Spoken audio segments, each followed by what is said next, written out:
formation de chef recrutement. J'ai rencontré Franck Fallé au collège. C'est ça. Donc, on se connaît depuis le collège.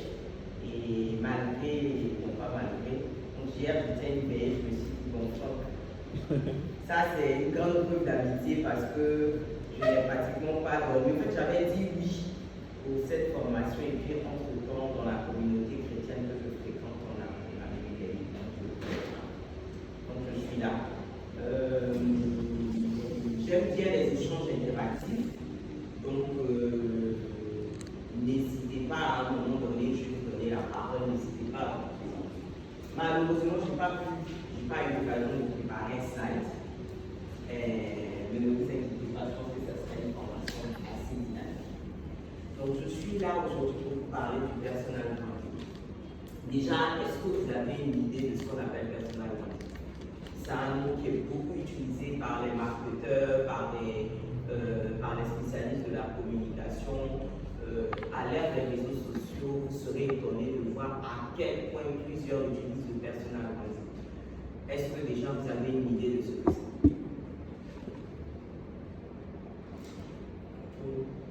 Monsieur, c'est assez large. Je pense que selon moi, c'est l'image de personne qui est. D'accord, ok, vous avez dit image, oui. Quelqu'un d'autre?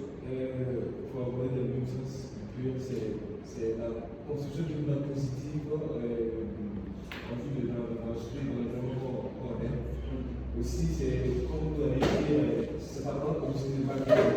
Donc, arriver, comment se vendre en tant que personne. D'accord. Il y a quelqu'un d'autre qui veut prendre la parole?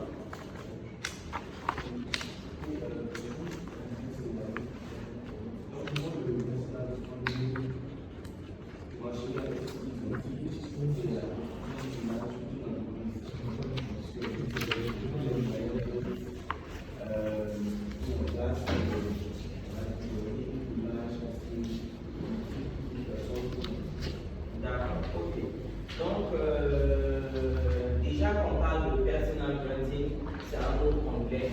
Donc, c'est le marketing de sa personne. Donc, contrairement à ce que Yannick a dit, le personal branding n'intervient pas quand il s'agit d'une entreprise. Quand il s'agit d'une entreprise, on va parler d'autre chose. Mais le personal branding va intervenir en vérité sur le marketing de votre personne.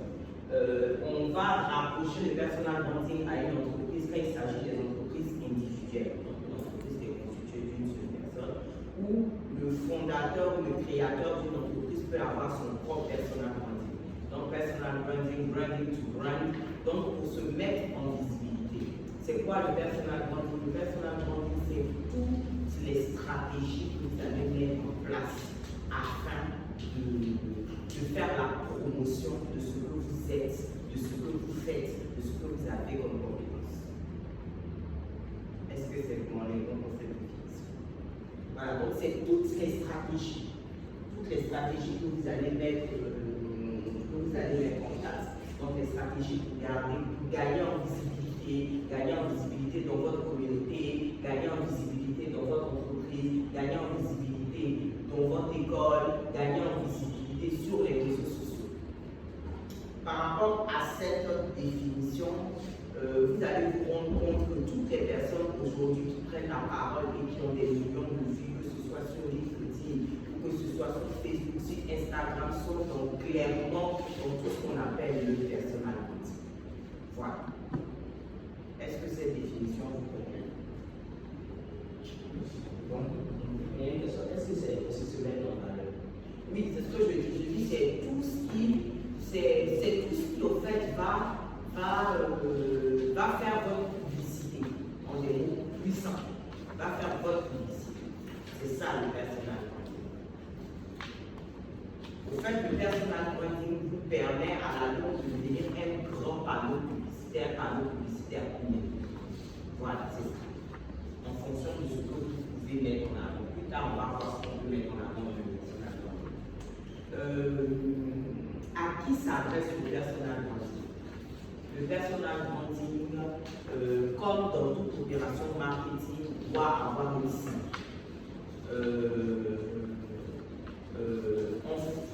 je dis n'importe quoi,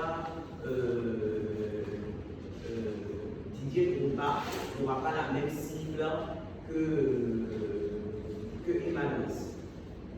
C'est deux types de personnages. Qui est-ce que je peux citer encore pour que ça fasse contradiction? Soro Guillaume n'aura pas la même cible que. Qui peut vous pouvez me donner qui par exemple fait du Bordeaux? Voilà. C'est exactement, c'est très bien. Donc ça, c'est le personal branding. Dans le personal branding, c'est à vous de déterminer votre cible. Pour les personnes, je ne sais pas s'il y a des personnes qui me suivent, qui m'ont déjà suivi sur LinkedIn, qui me connaissent ou pas. Vous me connaissez, d'accord. Donc, ceux qui me connaissent et qui vont remarquer que je communique très peu sur ce que mon nombre de communication sur Facebook et mon nombre de communication sur LinkedIn n'est pas du tout la même chose. Je ne communique pas du tout la même chose. C'est-à-dire que quelquefois, je me demande, mais on a l'impression que c'est la même personne. Sur Facebook, je vais beaucoup parler de ma foi, de ma relation avec le Seigneur. Je vais prendre la parole surtout sur ces sujets-là. Sur LinkedIn, je suis conscient que je veux atteindre un objectif, je veux m'adresser aux professionnels. Mon but sur LinkedIn aujourd'hui, c'est de démystifier le processus de recrutement, c'est de démystifier, c'est d'apporter des valeurs dans tout ce qui est ressources humaines, dans tout ce qui est. Donc, en vérité, pour moi, Facebook n'est pas un bon moyen de communication. Et la cible que je recherche, ils sont sur LinkedIn. Évidemment, ils sont sur Facebook, mais sur Facebook, je vais me noyer.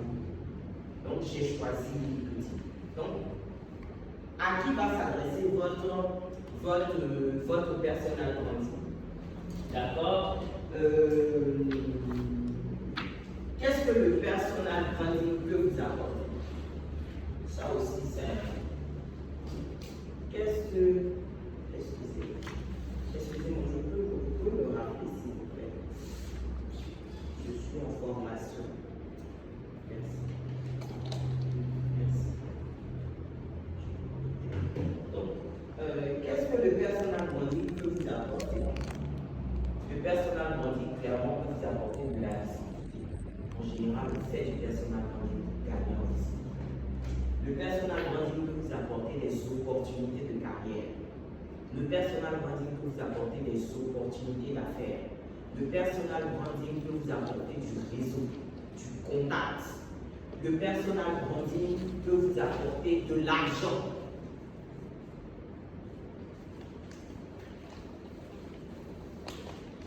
Le personal branding peut vous apporter de la reconnaissance.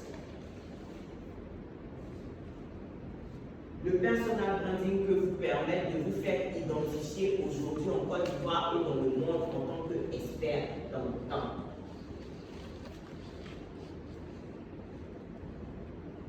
Est-ce que jusque-là, vous avez des questions? C'est comment on arrive à tout ça?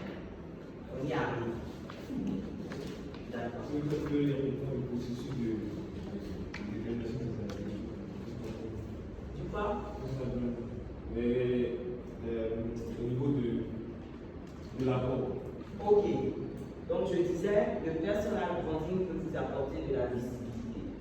Le personal branding peut vous apporter des opportunités de carrière, donc un nouvel emploi. Le personal branding peut vous apporter des opportunités d'affaires. Le personal branding peut vous apporter de l'argent. Le personal branding peut vous apporter une reconnaissance. Le personal branding peut vous donner un nom. C'est ce que j'appelle la reconnaissance. Donc ça peut vous donner un nom. Le personal branding peut vous permettre de vous faire connaître en tant qu'expert dans un domaine, que ce soit à Abidjan, que ce soit en Côte d'Ivoire, que ce soit dans le monde. Ensuite, mon prochain point, c'est comment est-ce qu'on arrive à mettre en place tous ces aspects dans le personal branding. En vérité, pour pouvoir faire le marketing de sa personne, la première des choses, il faut se connaître. C'est la première des choses. On ne vend pas un produit qu'on ne connaît pas. Si vous ne connaissez pas vos forces, si vous ne connaissez pas vos faiblesses, si vous ne connaissez pas vos compétences, si vous ne connaissez pas vos compétences techniques, vos compétences là, vous n'avez pas identifié ce dans quoi on vous reconnaît une expertise avérée. Moi, je sais par exemple que si je vais être formé dans la gestion de projet, j'appelle Franck. Mais pour pouvoir dire que j'appelle Franck, c'est parce que Franck a montré qu'il est expert dans la gestion de projet. Donc, on ne montre pas ce qu'on n'a pas identifié clairement. Si moi je peux parler de RH, de ressources humaines, de mobilité, de gestion de carrière et tout ça, c'est parce qu'à un moment donné, je me suis mis dans la chambre, j'ai dit quitte, mais j'ai une expertise sur le sujet, je peux en parler.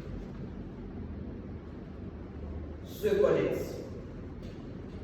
Comment est-ce qu'on fait pour se connaître? On s'assoit face à un miroir, face à sa vie, face à ce qu'on a toujours aimé, et puis on prend un bout de papier et on fait un livre. Moi, je suis fanatique de ce que j'appelle le SWOT personnel. Donc, le SWOT personnel, c'est un outil qu'on voit au marketing, qu'on adapte à sa carrière, à ce qu'on est, qui va identifier vos forces, vos faiblesses.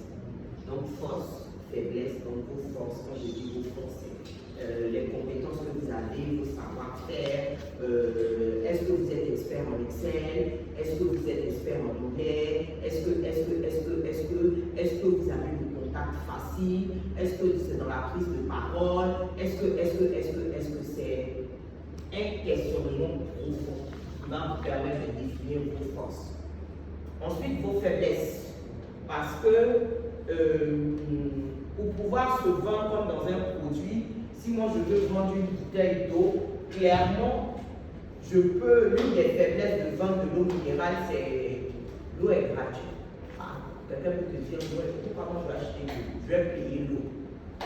Alors que je peux taper à une porte et puis dire, est-ce que je peux avoir un robinet l'eau de la semence? Donc clairement, vos forces et vos faiblesses. Pourquoi on identifie des faiblesses? Parce que dans le personal branding, on s'attarde très peu sur ces faiblesses, on met en avant ses forces. Donc on ne va pas faire du personal branding en se mettant un pistolet sur la tempe. À un moment donné, vous dites, quand les gens vont déceler vos faiblesses, il va falloir pouvoir dire à ces personnes, ah oui, je les ai décelées, j'y travaille. Je connais que ce sont des faiblesses.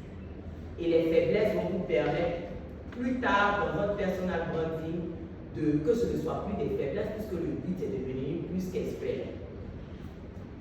Donc, identifiez vos forces, identifiez vos faiblesses. Identifiez clairement ce que vous aimez et ce que vous n'aimez pas.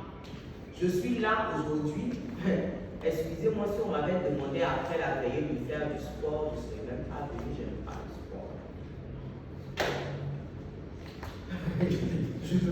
Je n'aime pas. Mais par contre, j'aime parler de ce que je fais, j'aime parler de RH, j'aime parler de carrière, j'aime parler d'opportunités. Donc, c'est vrai que je suis allée à fond, mais je ne peux pas me réveiller à faire du sport. Donc, qu'est-ce que vous aimez clairement et qu'est-ce que vous n'aimez pas? Ensuite, les opportunités, les menaces.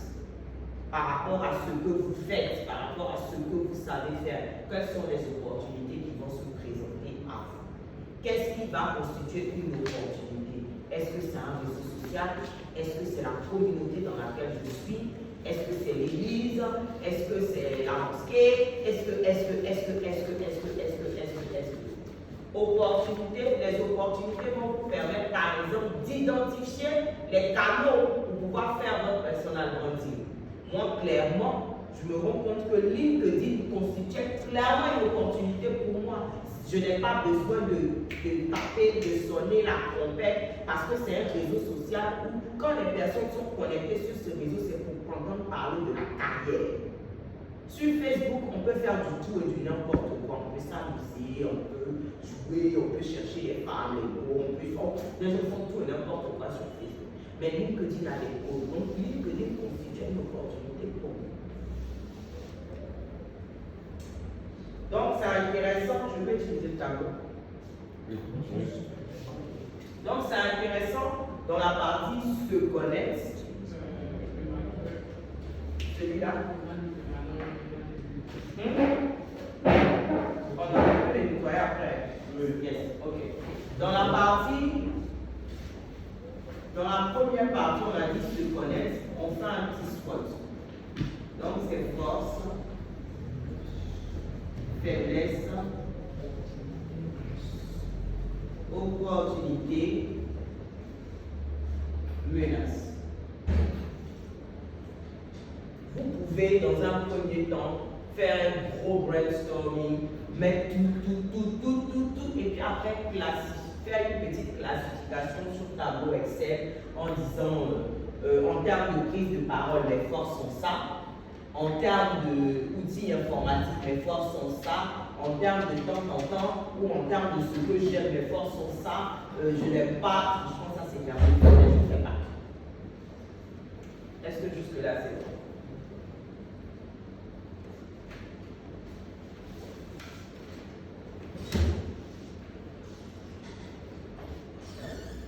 Ensuite,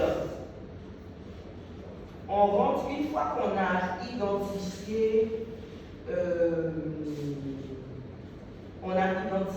ses forces, on rentre dans le processus véritable du personal branding qui est se faire connaître.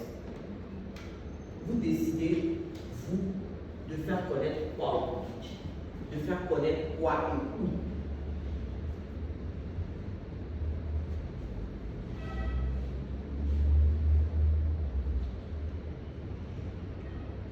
Quand vous voyez des personnes, par exemple, prendre la parole sur les sujets des hommes et des femmes, c'est parce que clairement, à un moment donné, ils ont commencé à comprendre que, ah oui, tiens, quand je donne des conseils sur le couple, la X, Y, ça marche.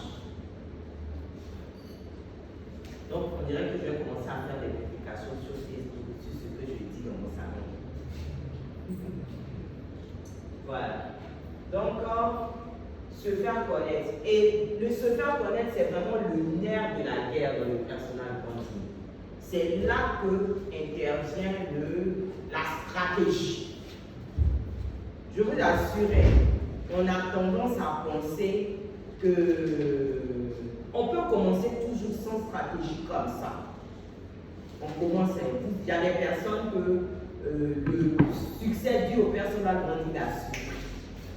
Ben, à un moment donné, plus on a de followers, plus les gens sont exigeants, plus on est obligé de faire une stratégie. Donc, moi, je conseille aux gens, au lieu que ça arrive quand tu commences à te faire connaître et puis pour éviter tous les couacs à cause de j'aurais pas dû me prononcer sur le sujet, il faut commencer à faire une stratégie.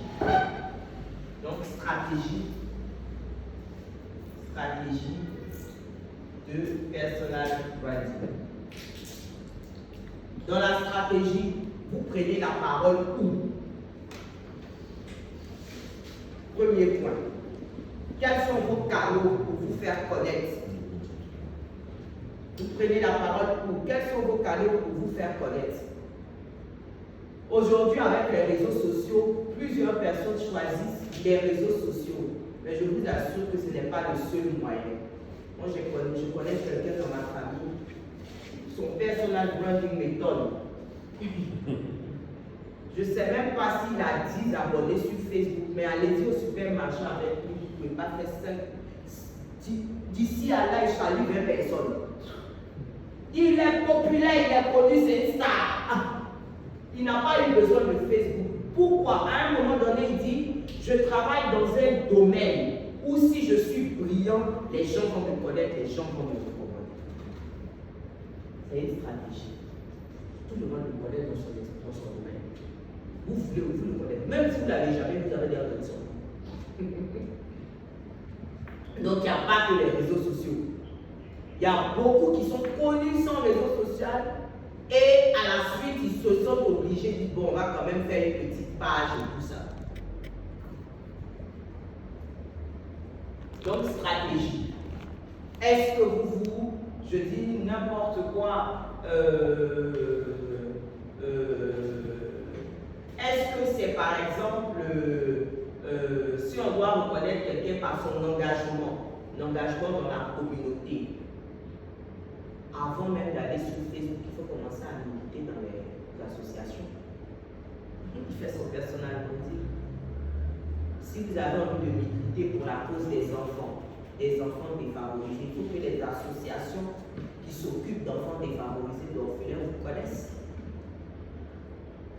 Tout ça, c'est une stratégie. Si demain vous avez envie, quelquefois on a l'impression par exemple que les hommes politiques se font connaître du jour au lendemain. Non, ils militent dans les partis. Ils militent. Tout ça, ce sont des stratégies. Quand je faisais mes études, j'ai été très impressionnée par la façon dont les partis politiques en France sont organisés.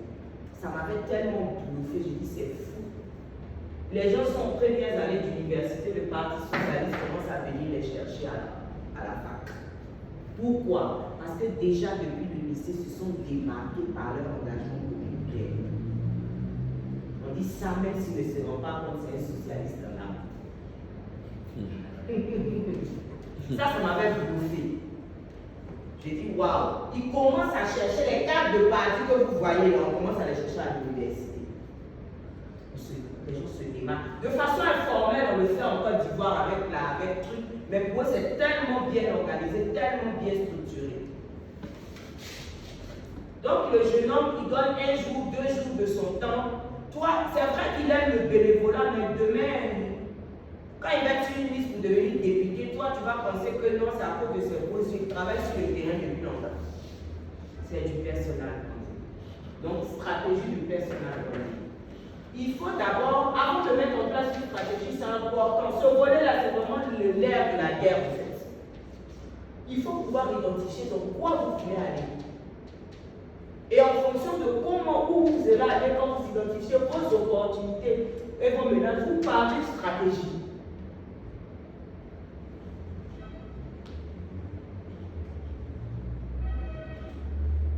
La mise en place de stratégie. Prenons le cas des réseaux sociaux. Dans la stratégie sur les réseaux sociaux, certains vont choisir, comme je l'ai dit, un canal par rapport à un autre. D'autres vont choisir Snapchat, d'autres vont choisir Instagram, d'autres vont choisir Facebook. Vous vous dites, je veux toucher quel type de personnes? C'est du marketing. Je veux toucher quel type de personnes? Où ils sont? Si vous voulez toucher les prêtres, vous n'avez pas besoin d'aller sur Facebook. Si vous voulez toucher les veuves, vous n'avez pas besoin forcément d'aller sur Facebook. Si vous voulez toucher les médecins, vous n'avez pas besoin d'aller alors des médecins ou alors des pharmaciens. Par contre, si vous voulez toucher ce qu'on va appeler la génération Y, la génération Z, qui se réveille à un téléphone portable, qui dort à un téléphone portable, qui marche à un téléphone portable, vous les cherchez sur TikTok ou bien Snapchat. Il faut mettre en place une stratégie. Ensuite, dans la stratégie, qu'est-ce que vous faites concrètement? Sur les réseaux sociaux, vous allez voir qu'il y a des personnes, tous les mardis, j'aime bien ma chaîne parce que je crois que tous les mardis, tous les jeudis, elle fait une publication. Il y a des personnes qui publient au moins une fois par semaine. Comment? Il faut entretenir son image. Il faut se dire aussi dans la stratégie, si on est sur les réseaux sociaux, ce n'est pas parce qu'il y a 2 likes que les gens n'ont pas lu. Il y a 2 likes, il y a 4 likes, il y a 5 likes, il y a 10 likes, et puis il y a l'article qui fait le prix. Et puis après aujourd'hui, même si vous mettez un point, vous avez des followers. À des moments, mais moi, ça me fait rire. Se faire connaître. Mais c'est des stratégies, hein? Et dans le personal branding, on ne se décourage pas. Dans le personal branding, on ne fait pas tout et n'importe quoi. Parce qu'à un moment donné, vos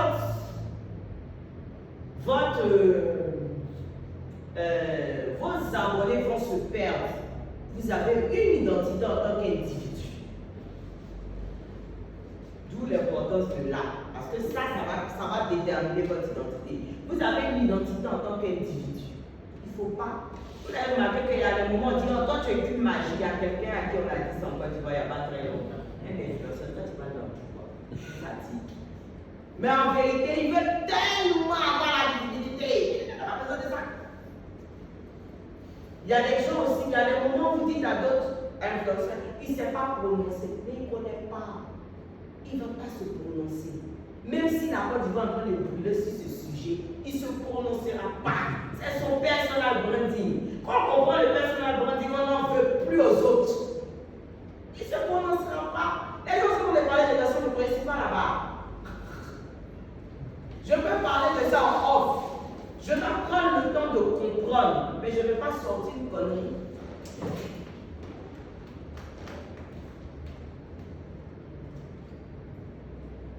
Quand les prêtres sont en train de parler de théologie, je fais quoi dans l'affaire? Je n'ai pas fait.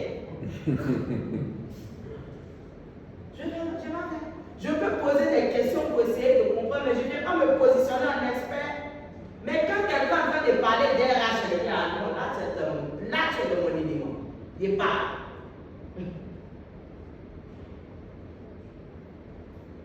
Est-ce que vous avez des questions? Est-ce que vous voulez parler? Posez des questions s'il vous plaît, j'aime ça, je réponds. Même si j'ai sommeil. Est-ce qu'on sait que j'ai sommeil? Oui, je vous écoute. Moi, j'ai une question. Déjà, c'est se connaître soi-même. C'est une sorte d'introspection qu'on fait devant une mémoire. Mais est-ce qu'on peut avoir des doutes dessus? Oui. On peut avoir des doutes. Donc, se connaître vous-même, vous pouvez poser la question. Par exemple, moi, si j'ai envie de savoir quels sont mes défauts, je vais faire mon mal. Et c'est vrai. Voilà. C'est là la question. Est-ce qu'on peut demander, par exemple, Oui, on peut demander. On peut demander. les faiblesses, les qualités? Oui, on peut demander. Qu'est-ce que, ou par exemple, vos professeurs, moi par exemple, dans mes faiblesses, je dirais, mes professeurs, mais on m'a toujours dit, quand je n'aime pas faire quelque chose, je ne fais pas. Clairement. J'excelle dans ce que j'aime. Je ne me donne même pas dans ce que je n'aime pas. C'est une faiblesse. Hein. Je travaille sur le sujet, mais il a fallu que je l'entende des autres à un moment. Dans la partie questionnement, vous pouvez demander à votre époux, à votre épouse, vous pouvez demander à vos frères qui vous connaissent depuis longtemps, vous pouvez demander à votre meilleur ami. Mais il faut accepter. C'est que cette partie-là, c'est la partie la plus difficile. Parce que vous pouvez penser que vous êtes fort dans un domaine et puis on dit que prêtre n'est pas fort dans la laisse.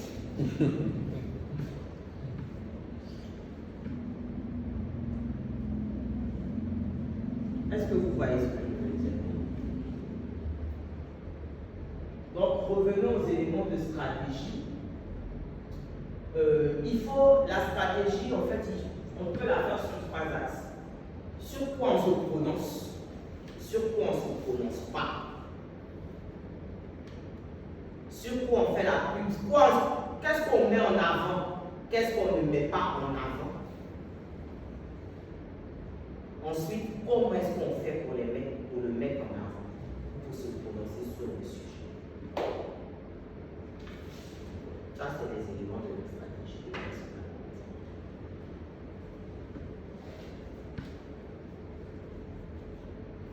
Des exemples. Il y a eu un gros buzz sur NCI. Comment il s'appelle l'animateur? Yves Demelin. C'est quoi exactement? Yves Demelin. Ok. Il a fait une bourde sur le plateau. Sur le plateau, il y avait des femmes. J'aime citer Anne West parce que contrairement à ce que les gens pensent, elle est brillante en personnalité.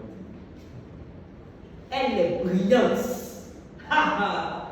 J'aime les gens comme ça parce que où les gens pensent que les personnes là sont bêtes, ils sont en train de brasser les millions sur vos dos. J'adore ça. Et il y a toutes les femmes, les féministes, elles ont pris la parole. Les gens font des publications, tout le monde. Emma était sur le plateau et c'est pas prononcé. Elle n'a pas dit un mot sur le sujet. Il y a des gens qui se sont vexés. Ça leur a fait mal. Mais c'est pas prononcé. C'est un choix dans les personnes à grandir. Je vous donne un autre exemple. Ma belle-sœur a fait une publication et sur un groupe de femmes, elle est esthéticienne, elle a un salon d'esthétique. Et ça fait bad buzz. Un gros bad buzz. Bad buzz est personal branding aussi.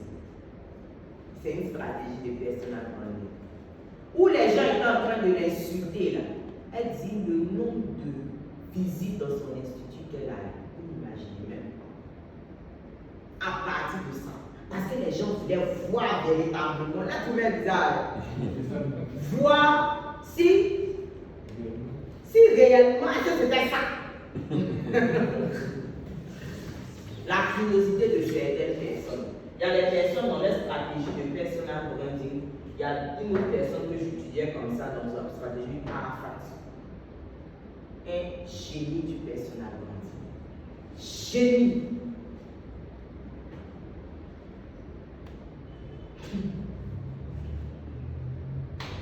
C'est des stratégies.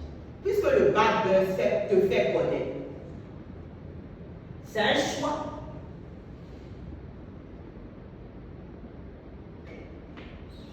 C'est des risques qu'on prend, comme ce que Yves Gébela a pris. Il a payé cher, mais il y en a qui prennent des trucs qui molestent. Donc, dans quoi est-ce que vous vous prononcez, dans quoi est-ce que vous ne vous prononcez pas? Moi, sur LinkedIn, par exemple, les débats de politique, vous n'allez pas me voir sur LinkedIn. Pourtant, je parle politique sur d'autres endroits. Mais je ne vais pas faire de la politique sur LinkedIn. Je choisis. Même si la Côte d'Ivoire dit la Côte d'Ivoire ne parle pas de ça. C'est un choix. Il y a des moments où j'ai envie d'utiliser les followers que j'ai et j'en ai beaucoup. Pour parler, pour me positionner si c'est des sujets, que cet esprit me rappelle. Dans ma stratégie là, j'ai dit que je suis derrière la. Oui, Franck avait une question. Mais Malène, je voudrais te demander, tu l'as dit, hein, tu as beaucoup de followers. Quand tu mets un post sur LinkedIn, c'est minimum 600, 700, 800 likes. Donc, la question que je me pose, c'est comment est-ce que tu es arrivé à ce niveau? Et puis peut-être, en combien de temps? Et comment tu y es arrivé? D'accord. Ok. C'est bon, est-ce que vous avez d'autres questions avant qu'on arrive dans la question? Parce que ça va être une prochaine fois. Moi, j'aurais une question, c'est par rapport au sport personnel. On a pu parler par exemple des forces et un peu des faiblesses. Moi, je me demande déjà si on aborderait par exemple les opportunités et les menaces, dans le sens de pouvoir trouver les moyens. Ok. Donc, j'ai dit force ou faiblesse. Vos forces vous donnent des opportunités, vos faiblesses sont des menaces.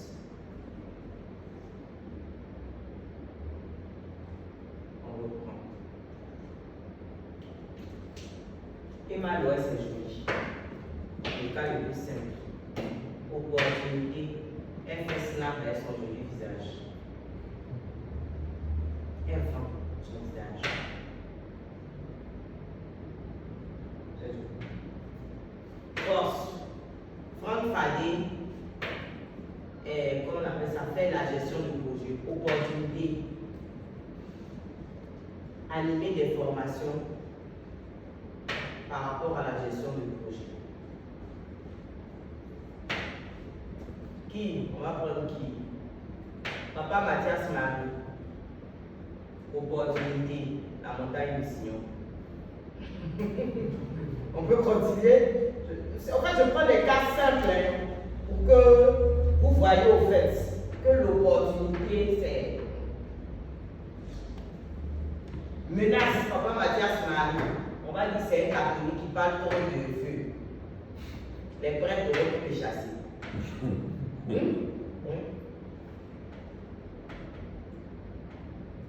ne sais pas si vous comprenez. Il aurait pu être politique. Abraham Ayoub, opportunité, AMP, menace, il est allé chez les évangéliques, fait des trucs, il a fait des trucs, il a sanctions, Achia.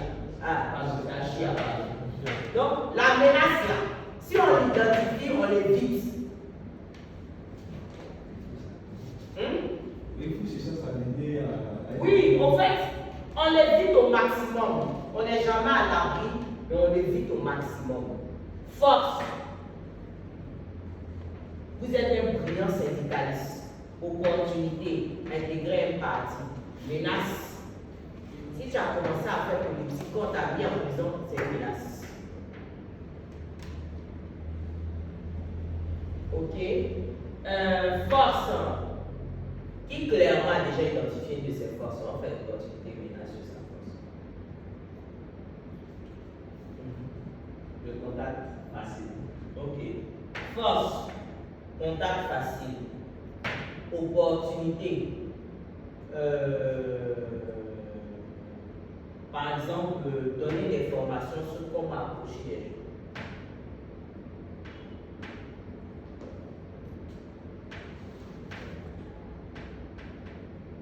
C'est bon? Force, le contact facile. Mais le contact facile, c'est un peu vague quand même. Qu'est-ce que vous mettez dans le contact facile encore?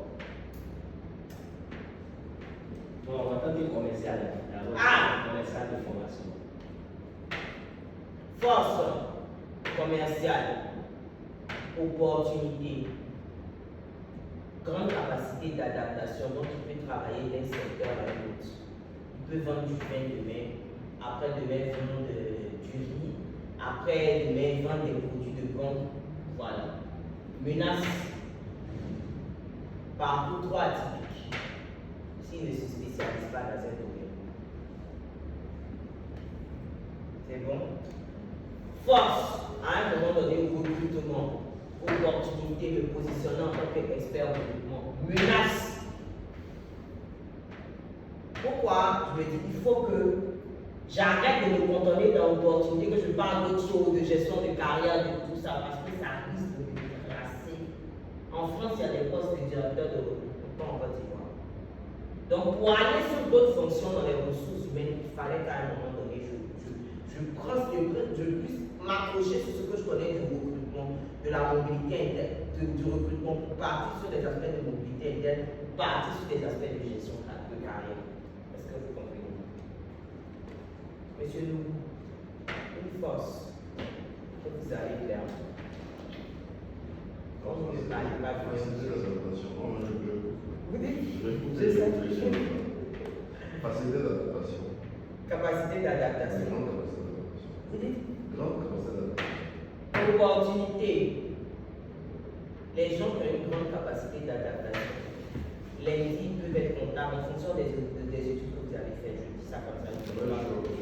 Lundi peut être comptable. Dans une autre semaine, il peut passer de la comptabilité à être commercial.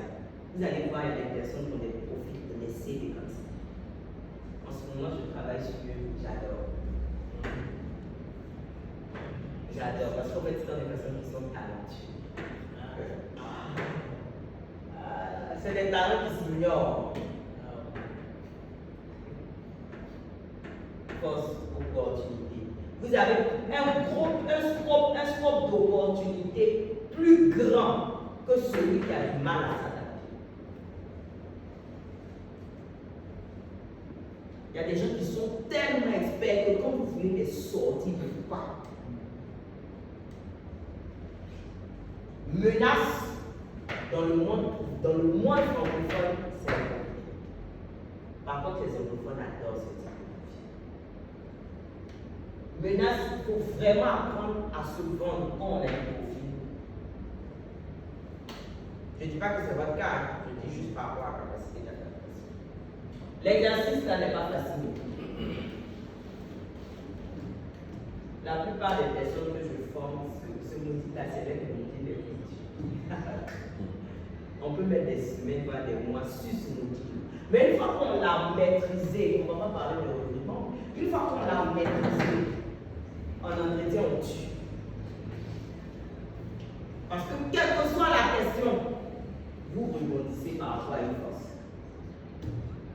Je voulais savoir la menace, vous avez parlé des personnes qui se reconvertissent, comptables après devenir commercial. Non, non, c'est pas ce que j'ai dit. J'ai dit dans la menace, il y a le marché francophone qui n'est pas forcément ouvert à des profils qui ne sont pas très spécialisés. Mais bon, ça commence à changer. Il y a une menace. Ok, on peut revenir sur notre. Il y avait quelqu'un qui avait une autre question. C'est bon, mais j'ai répondu dans la foulée. Avant de partir à la question de fond. Oui, ça va. Ok, d'accord. Donc, prendre du temps pour définir sa stratégie de personal branding. Une stratégie n'est pas figée en fonction de comment vos interlocuteurs vous l'adaptez. On peut commencer dans sa communauté, on peut commencer, on va prendre l'exemple du pasteur Mohamed Sanogo que j'aime beaucoup, que je suis. Il dit qu'il commençait au début, il ne voulait pas partir à Yamoussoukro, il voulait partir à l'université de Cocody parce que dans son but, il va à la fac pour évangéliser. Et il s'est dit, si je vais à Yamoussoukro, il y a moins d'étudiants, donc moins d'âmes à gagner. Alors que si je suis à l'université pour qu'il y ait un tas.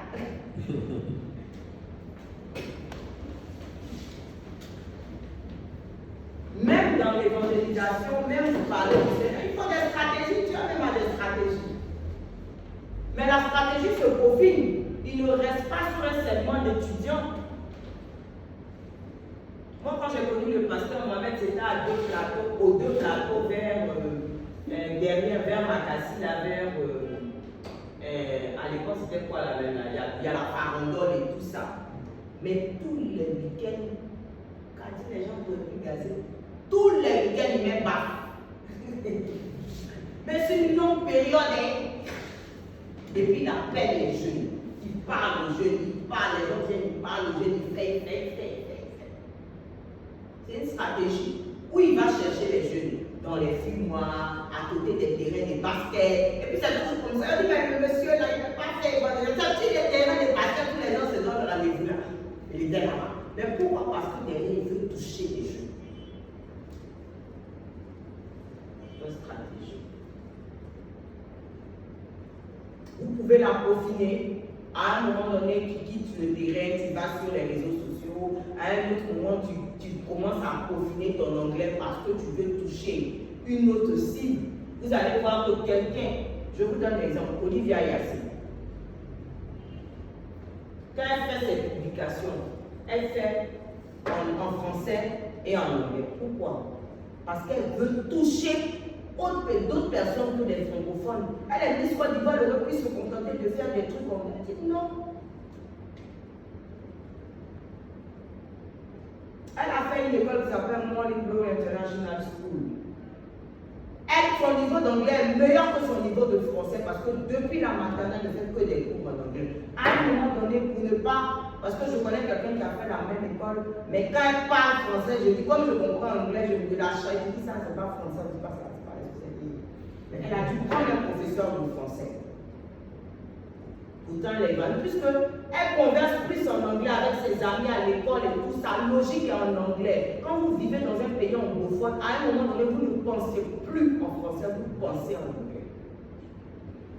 Donc, elle prend des cours de français. Et quand elle veut toucher un grand public par rapport à ces histoires de Miss, le marché anglophone, les anglophones sont plus nombreux, on parle plus anglais que français.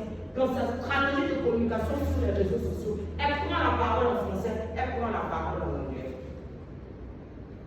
Quand vous allez voir aujourd'hui, je reviens sur Papa Mathias Marie, quand il fait des prédications, il y a quelqu'un qui traduit. Pourquoi? Il veut que quand un anglophone va toucher une vidéo, il ne puisse pas partir à cause de la barrière de la langue. Certaines personnes sur LinkedIn ont un profil francophone et un profil anglophone. D'autres ont une page Facebook francophone et une page Facebook anglophone. Même aujourd'hui, on a beaucoup de personnes de stars qui ont des profils à la fois francophones, à la fois anglophones, ou des profils hispanos pour parler espagnol, ou des profils valent. Si vous devez toucher le monde, malheureusement, vous ne pouvez pas parler français seulement, c'est compliqué. Maintenant, revenons à la question de Franck Fadé dans la stratégie. À quel moment on récolte du fruit?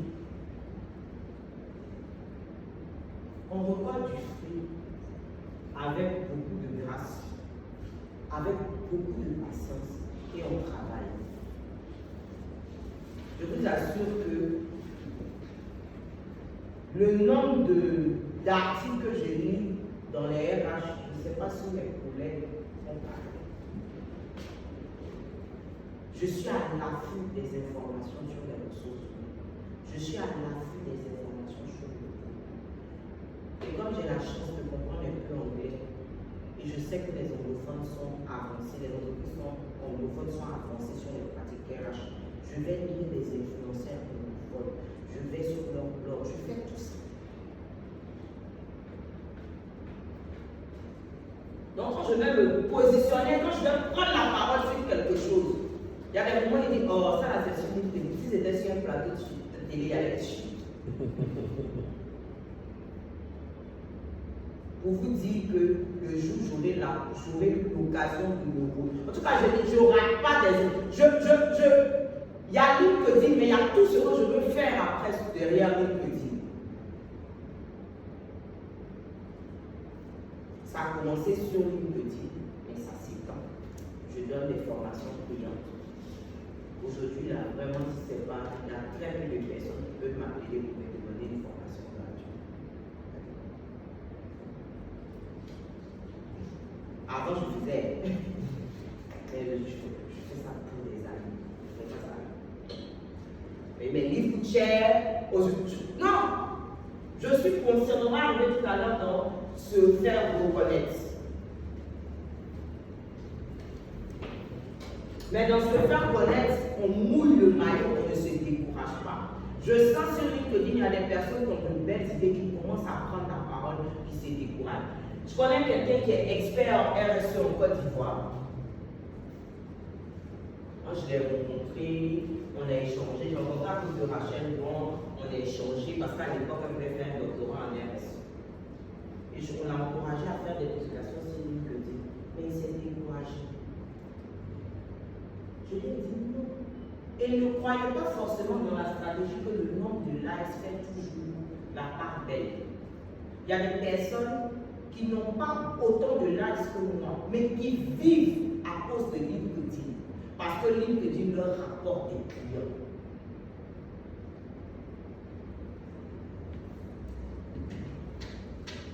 Donc pourquoi encore vous voulez faire du personal branding? Est-ce que c'est pour avoir des clients?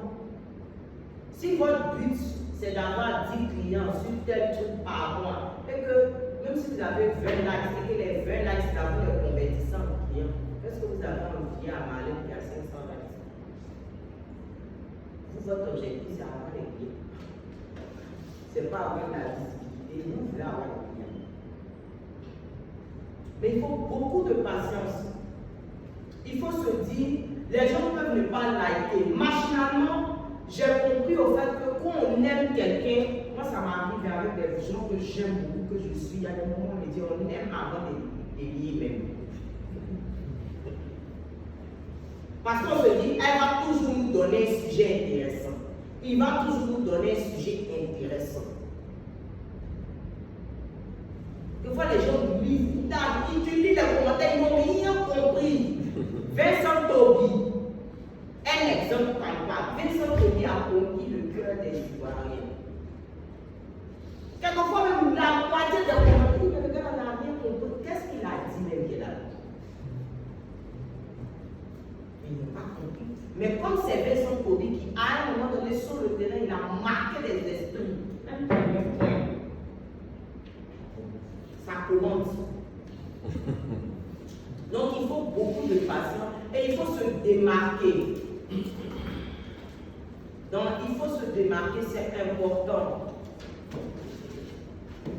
Moi, j'ai commencé, je termine toujours mes publications par Hello LinkedIn. Ça me fait rigoler. Il y a des gens qui essaient de copier, qui commencent à écrire, ça c'est marrant.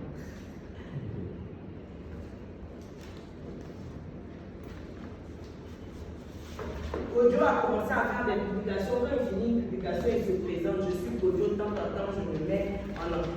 Mais toutes les fois que je vois quelqu'un d'autre faire, je pense à Kojo parce que c'est la première personne que j'ai vu faire ça. Donc, dans la stratégie, vous pouvez vous démarquer. Qui a commencé à donner des noms à son public ici? En Côte d'Ivoire, ça Arafat. Aujourd'hui, tout le monde a commencé les poitrines, les poignets, les poussins, les quoi. Mais on sait que ça Arafat qui a fait quelque chose. C'était la première fois qu'en Côte d'Ivoire, on donnait un nom à une communauté internet.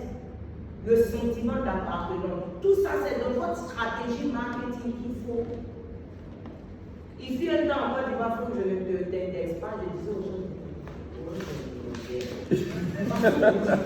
mais c'était devenu un son. Avant une puce orange en Côte d'Ivoire, c'était devenu j'appartiens, j'ai une puce orange.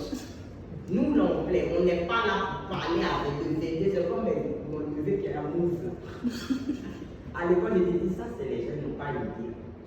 Vous attendez toujours 22 vous avez mais orange avait créé un sentiment fort d'appartenance. C'était important d'avoir une puce orange. Les gens peuvent avoir toutes les puces, mais ils ont une puce orange. Ils ont créé ça dans le cœur. Donc, vous, dans votre stratégie, il faut pouvoir créer. Il y a des personnes qui font rien, ils vont acheter poisson. On aura prendre un autre exemple de personnes mis amis.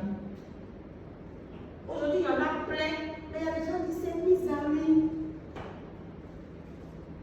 Elle a su se démarquer. Elle ne garde pas poisson dans la caisse. Quand ça sort du fond, elle dans l'assiette. C'est son secret. Elle s'en fait dans la vraie vie. Donc, vous savez quoi? Revenons à la carrière. Revenons à la carrière, parce que je pense que c'est le plus important ici dans notre contexte. Revenons à la carrière. Votre personnel grandit. Votre objectif va déterminer votre stratégie. Vous ne pouvez pas être en train de dire je veux devenir un docteur en mathématiques et puis tout votre réseau là c'est les RH, c'est quoi?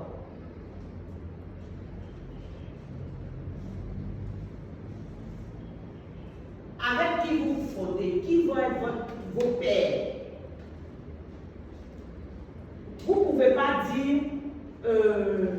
je vais intégrer des entreprises de tel type. En Côte d'Ivoire, on a des entreprises dans l'industrie, Barry Calvo, qui dit je vais l'intégrer, je ne comprends pas. Ce n'est pas possible. Votre personnel est mauvais. Parce que tout ce que vous allez faire à la fin de l'argent, votre profil est bon. Mais vous ne comprenez pas anglais. Parce que dans l'industrie, les grosses sociétés industrielles sont des multinationales.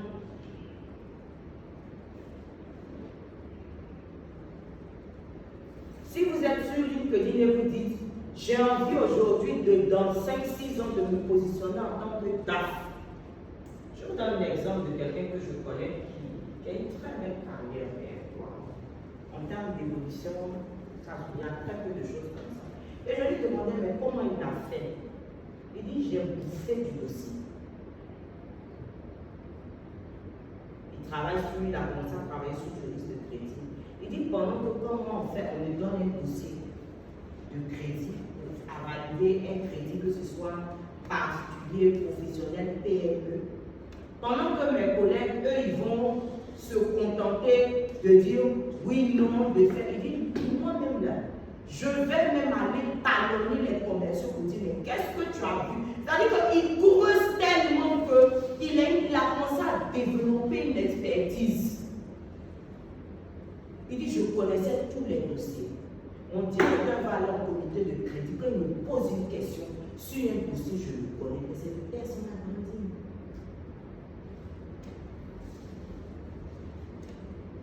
Si vous êtes étudiant, que vous arrivez dans une société et que vous avez un très bon relationnel, et que vous, votre bon relationnel là, ça se limite à votre service, vous n'avez pas de bon relationnel, vous avez gaspillé le potentiel. Je travaille dans une société aujourd'hui, il y a des gens qui pensent que je suis là depuis 6 ans, 7 ans.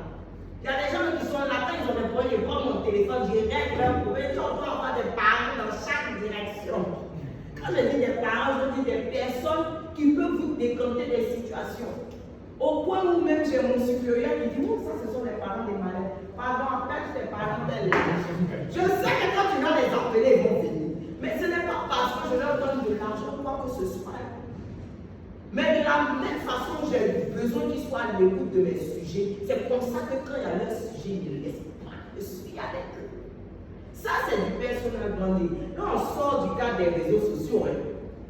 On est dans le personal branding de la vraie vie.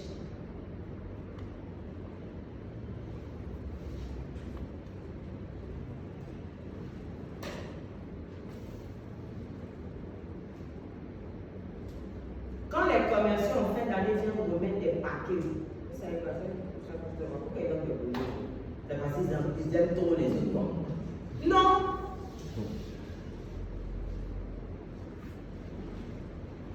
Donc, dans votre stratégie, vous faites quoi? Dans la carrière professionnelle, contrairement à ce qu'on pense, il y a beaucoup de compétences, mais il y a aussi, la compétence même fait partie de votre personal branding. C'est-à-dire, il y a des gens qui vont dire, on peut ne pas m'aimer, on sait que c'est moi qui peut décanter la situation. En tout cas, l'expertise dans le travail, là, je vais le faire. Et puis, aux compétences va s'ajouter le volet relationnel. Même si vous êtes brillant, je disais ça à quelqu'un que je conseillais dans sa carrière. Je dis, tu es brillant, mais il te demande quelque chose. Tu n'es pas sociable. Tu ne peux pas devenir manager. Ça va être compliqué pour toi.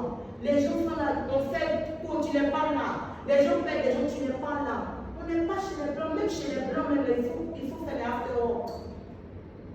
Eux, ils s'en foutent que tu partes à leur funérailles ou à leur mariage. Vous pouvez même être collègue et ne t'invite pas à ton mariage. Mais par contre, c'est after-work du jeudi soir qui ne va pas au dit donc vas-y. Même si c'est pour faire une heure, est-ce qu'on t'a dit d'aller boire? Ouais, je suis et puis tu es assis, arrête que tu causes. Ça, c'est du personnel branding. Parce qu'à un moment donné, les gens vont dire, oui, il est bien. Et je connais énormément, je vois ça, des personnes qui sont, on veut, tu proposes le style branding, il ne peut pas. Parce que la façon dont il est, on préfère même prendre quelqu'un qui est moins beau que toi, mais qui a des relations parce qu'il se dit la compétence qu'on peut toujours rattraper. Mais comment il va faire pour être chacun? Aujourd'hui, Franck me fait venir alors que je n'ai pas dormi. Parce que demain, il me fait choix, il ne fait pas. Non, il peut dire, il ne peut pas, mais même quand je vais demander, il va dire, ouais, Malène, elle est pas. Je mens. Non, mais tout ça, c'est du personal branding. Ce n'est pas t'intéresser, mais on appelle ça la sagesse.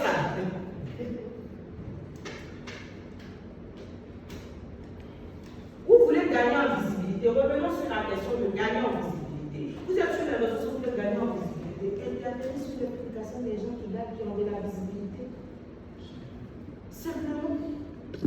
Surtout, je donne un exemple. Vous êtes dans les RH et vous savez que parler de la visibilité sur les sujets des RH, quand il met quelque chose à venir compléter, venez prendre un autre angle, les gens vont commencer à vous remarquer. Il y a des gens qui se mettent en clash avec des stars juste pour profiter de la visibilité de la star. La star ne va rien faire. Il n'y a rien derrière. Mais il sait que si je dis le nom de cette personne, le pays est déchaîné sur mon fils. Ensuite, il y a le dernier point, c'est se faire reconnaître.